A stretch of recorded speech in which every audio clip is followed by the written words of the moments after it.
You ask Tiger to solve. This deals with linear equations with one unknown. The final result is w equals 21. Let's solve it step by step. Group all constants on the right side of the equation.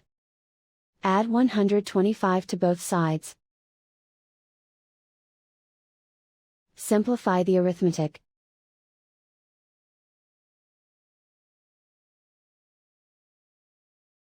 Isolate the w. Divide both sides by 6.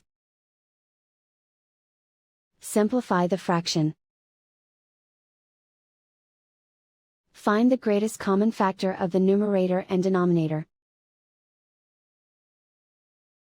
Factor out and cancel the greatest common factor. And so the final result is w equals 21.